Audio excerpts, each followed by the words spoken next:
وہ رات تک کمپلیٹ کر لے گا، لیٹ آور تک، اور ان مغویوں کو بازیاب کر پائے گا۔ تو یہ ایک بڑی اچیومنٹ ہوگی اس ٹائم پہ۔ پورا پاکستان اس ٹائم پہ صدمے میں ہے، کیونکہ ایک ٹرین کو روکنا پوری دنیا میں مذاق اڑایا جا رہا ہے۔ ہم دیکھ رہے ہیں کہ انڈیا میں جو ہے وہ شامیانے بجائے جا رہے ہیں، اور پاکستان میں بھی ہمارے کچھ پاکستانی ہے، اللہ معاف کرے، سیاسی اختلاف اپنی جگہ پہ، وہ مسلسل جو ہے سوشل میڈیا پہ تنقید کر رہے ہیں اور اس حملے پہ جشن منا رہے ہیں۔ وہ ہم پہلے بھی اس پہ بات کر چکے ہیں کہ تحریک انصاف جو اس ٹائم پہ عمران خان اور حکومت اور اسٹیبلشمنٹ کی جو انبن ہے، وہ کم از کم ایسے معاملات میں سامنے نہیں آنے چاہیے تھے۔ بہرحال ہم پہلے جو اس پہ ڈیٹیل سے بات کر چکے ہیں کہ آیا اس کا نقصان کیا ہوگا جو تحریک انصاف کا اگر وہ سوشل میڈیا کمپین کرتی ہے۔ ناظرین، اس کا بڑا نقصان یہ ہے کہ ایک ان کی لوگ زیادہ ہیں، ان کا مطلب ایک پاپولر لیڈر ہے تو ان کے پاس لوگ زیادہ ہیں، سوشل میڈیا پہ ان کے ایکٹیوسٹ جو ہیں وہ بہت زیادہ ہیں، اور زیادہ تر جو ہے ناظرین وہ باہر ملکوں میں ہے اس ٹائم پہ، یورپ میں، امریکہ میں، جتنے مغربی ممالک ہیں، یورپ، گلف کے ممالک ہیں۔ خیر گلف میں تو ابھی سختی آ گئی ہے، تاہم جتنے بھی بیرونی ملک مقیم اوورسیز پاکستانی ہیں، 90 سے 95% جو اس ٹائم پہ ہے وہ تحریک انصاف کے ساتھ ہیں۔ وہاں سے باقاعدہ جو ہے وہ ٹویٹس کی جاتی ہیں ہزاروں کی تعداد میں، اور پاکستان میں جو پھر ناسمجھ بیچ میں جو عمران خان سے محبت کرتے ہیں، وہ بیچ میں ان ٹویٹ کو اٹھا کے وہ آگے شیئر کرتے ہیں، اور وہ کافی تعداد میں فیس بک پہ، ٹویٹر پہ، ایکس پہ جو ہے وہ چل رہے ہیں اس ٹائم پہ، انسٹاگرام پہ اور ٹک ٹاک پہ۔ تو زیادہ تر پھر کیا ہوتا ہے کہ اپنی فوج کے خلاف بات کرنا، ایسے ٹائم میں لوگ سپورٹ کرتے ہیں اپنی سیکیورٹی فورسز کو، چاہے اختلافات ڈفرینسز جتنے بھی ہوں، مگر یہ ایک ایسا موقع ہوتا ہے کہ مشکل حالات میں آپ کو اپنے ملک کے ساتھ کھڑا ہونا پڑتا ہے۔ اب یہاں پہ ناظرین بلوچستان میں جو گورنمنٹ ہے، اس کا حل کیا ہے؟ ان جو ہم دیکھ رہے ہیں کہ بلوچستان میں جو حالات سازگار نہیں بن پا رہے، اور مستقل 10-15 سال سے ہم دیکھ رہے ہیں کہ اس میں دن بدن جو ہے وہ اضافہ ہوتا جا رہا ہے۔ اس کا ناظرین اس کو ٹیک اپ کرنے کے لیے ایک تو آپ کو عوامی نمائندے چاہیے ہوتے ہیں۔ اب یہ جو موجودہ حکومت بنائی گئی ہے تو ہم دیکھ رہے ہیں کہ یہ ایک ڈمی گورنمنٹ ہے، تو ڈمی گورنمنٹ پہ یہ نہیں ہوتا، کیونکہ ان کے پاس عوام کی طاقت نہیں ہوتی۔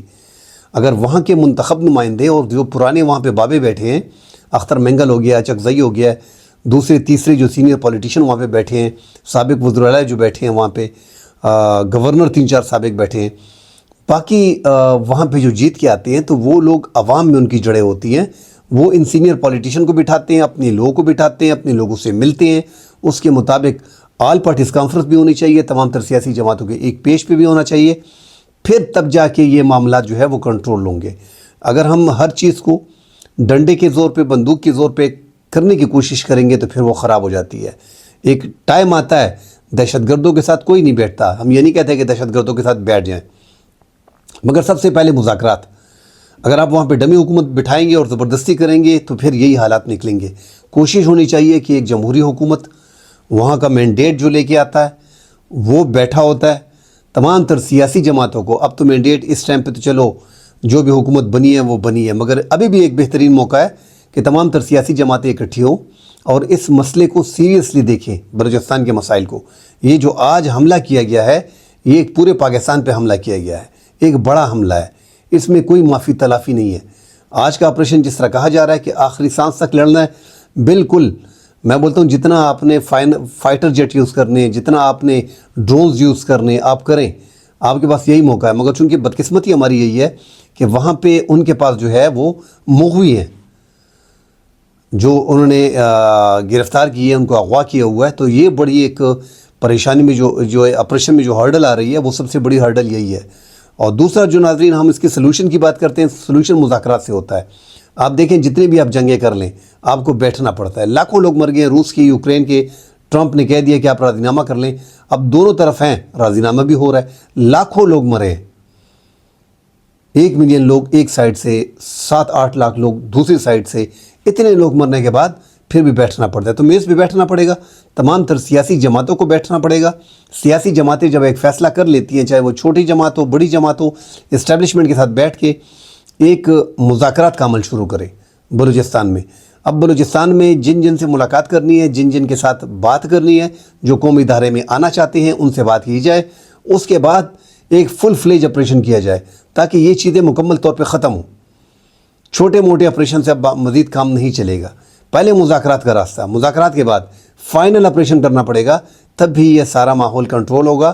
اپنے بارڈر کو سیکور کریں، اور انڈیا کی جو انوالومنٹ ہے یہاں پہ کنٹرول کرنا ایجنسیوں کا کام ہے کہ کیسے اس کے کاؤنٹر کرتے ہیں.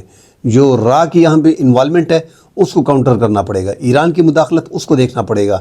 افغانستان کے ساتھ بالکل معاملات ویسے بھی بڑی کشیدہ ہیں. ٹف ڈیسیجن لینا پڑے گا تاکہ یہ معاملات ہاتھ سے نہ نکل پائے.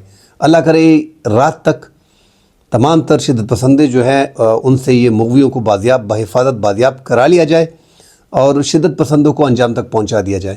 کل انشاءاللہ اگلے پروگرام میں حاضر ہوتے ہیں. فی الحال کے لیے اجازت دیجیے. اللہ حافظ.